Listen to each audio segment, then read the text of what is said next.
봅시다. 673번 보자. 우리가 이놈의 주기가 어떻게 구해집니다 라는 걸 알아. 주기가 우리가 sin AX다 라고 표현이 있으면 A 2파이가 주기가 됩니다 라는 건가? 정확히 얘기하면 절대값 A에 2파이가 되는 게 주기예요. 오케이? 그러니까 어떤 느낌이냐면 이 자체가 2파이씩 반복되는 거잖냐. 그러니까 언제 2파이가 될까라는 고민인 거야. 그러면 얘가 2파이가 됐을 때 x의 값이 a분의 2파이잖냐. 그래요? 그러니까 이것을 주기를 a분의 2파이라고 나타낼 수 있습니다라는 거야. 2파이가 되는 순간을 찾는 거야. 왜 신났어? 너희도 이마트 가냐? 보자. 우리가 그러면 이것의 주기는 뭐가 돼요? 6파이가 되고 이것의 주기는 뭐가 돼요? 6파이가 되네요. 왜 똑같냐? 4파이. 그러면 4파이씩 반복되는 게 있고 6파이씩 반복되는 게 있잖냐? 결국 몇씩 반복되겠습니다 라는 거야. 12파이. 그렇지. 겹치는 이 것을 구해주면 12파이씩 반복되겠습니다 라는 거니까 나머지는 대입해서 계산할 수 있어요? 그래요. 다음 봅시다. 그러니까 주기에 대한 얘기는 근데 이거 한번 물어볼까? 주기에 대한 정의는 뭐예요? 주기요? 반복되는 만큼.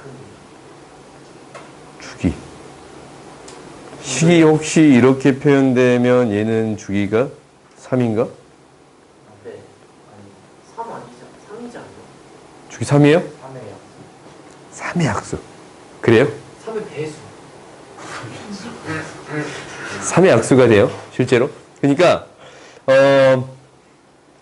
약수라고 표현하는 게 사실 자연수 범위에서는 맞는 표현이고 이 유리수 범위에서도 맞는 표현이에요.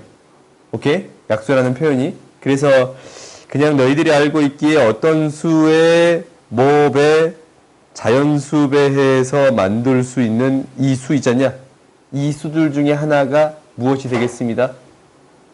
주기가 되겠습니다 라는 거거든. 그러면 주기의 정의는 무엇이냐라는 것을 너희들이 생각해 봐야 돼. 주기의 정의는 뭐야? 한 번 좀 생각해 봐야 되거든. 뭐예요? 반복되는 형태잖냐? 반복되는 형태야. 그러면 봐봐. 혹시 이렇게 되어 있으면 이게 이제 0이고 1이고 2야. 2씩 반복된다라고 얘기할 수도 있네. 이걸 주기라고 얘기해요? 안 해요? 안 해요. 안 해. 이걸 주기라고 얘기 안 해. 여기 주기는 뭐겠어? 1이야, 1. 그러니까 주기는 뭐냐면 이렇게 표현되는 거예요. fx 플러스 p는 fx가 되는 p가 양수라는 조건을 줄게요. 오케이? 이거인 가장 작은 값을 주기라고 해요. 오케이? 함수가 이 조건을 만족했을 때 가장 작은 p의 값을 주기라고 불러. 알겠어요? 그게 주기야. 그러면 우리가 여기 뒤에 나오는 문제, 너희가 이제 질문하진 않았지만 이거 있잖냐? 이 문제가 주기가 4인 것을 구해주세요 라는 문제가 아니에요. 4씩 반복되는 형태를 구해주세요 라는 문제가 되는 거야. 오케이? 그러니까 어떤 것을 구했더니 주기에다가 어떤 값을 곱했더니 4가 되는 이 형태들을 찾아주세요 라는 거지. 그러니까 자연수를 곱했더니 4가 되는 형태가 있으면 돼요. 오케이? 그러니까 나누어 떨었더니 정확히 얘기하면 4를 무엇으로 나눴더니 주기로 나눴더니 자연수가 되는 값을 찾아주면 됩니다 라는 얘기를 하고 있는 거예요. 그거예요. 오케이? 그러니까 너희들이 이제 이 표현이 나왔다라고 해서 주기가 4다라고 얘기할 수는 없습니다 라는 것을 기억하세요. 오케이? 너희 기억해야 돼. 주기의 최소값은 이 반복되는 형태의 식의 최소값이 주기가 되겠습니다 라고 생각하면 될 것 같아. 다음 봐보자. 이제 이 크기를 비교해 주세요 라는 게 됐거든. 1, 2, 3, 4. 이건 명확히 아나 모르나? 몰라. 그러면 우리가 여기서 요구하는 것은 뭐냐면 그래프를 통해 크기를 비교해 줄 수 있습니다 라는 게 되는 거예요. 오케이? 그러면 우리가 그래프를 그려봅시다. 사인 그래프는 어떻게 될 거냐면 이렇게 그려져. 사인 그래프는 이렇게 그려져요. 그럼 얘가 파이고 2파이가 되는 거거든. 얘가 3.14 정도 되는 값이야. 그러면 3이 여기 있을 거고 2가 이 정도 있을 거고 1이 이 정도 있겠습니다 라는 거야. 간격이 좀 안 맞다. 맞추자. 1, 2. 이 극대가 되는, 가장 꼭지점이 되는 값이 1.5 정도 되는 값이 되겠습니다 라는 게 되는 거예요. 그래요? 그럼 이것보다 2가 더 클 거 아니야. 그렇지? 이게 1.5라고 말하기 경우 1.57 이렇게 하자. 오케이? 그러면 1.57로부터 2가 더 가까워요? 1이 더 가까워? 2가 더 가깝잖냐 이렇게. 그러면 얘는 1.57에 대해 대칭인 값인데 이게 가장 많이 올라갔을 거고 1은 조금 내려왔을 거고 3은 더 많이 내려왔겠습니다 라는 게 되는 거예요. 이제 4를 대입하면 4는 여기 있을 거 아니야. 음수의 값을 갖겠습니다 라는 게 돼요. 그래요?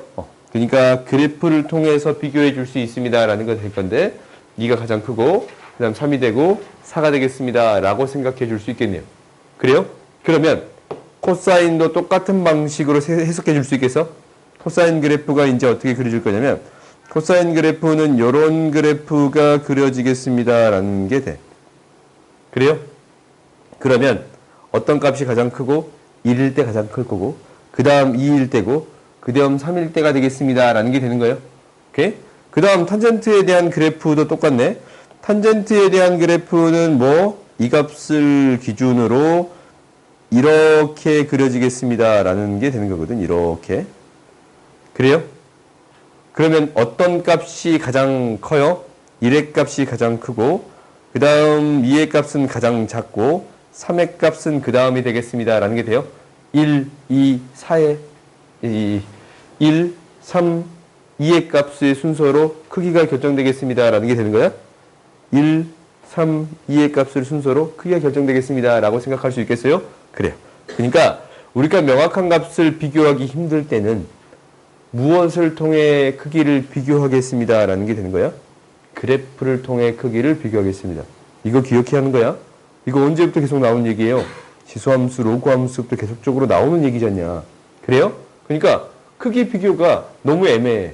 그럴 때는 무엇을 통해 비교하겠습니다 라는 게 돼요. 무엇을 통해 비교하겠습니다 라는 게 돼? 그래프를 통해 지금 40분인데 지금 한 문제만 더 풀게. 한 문제만. 알았어.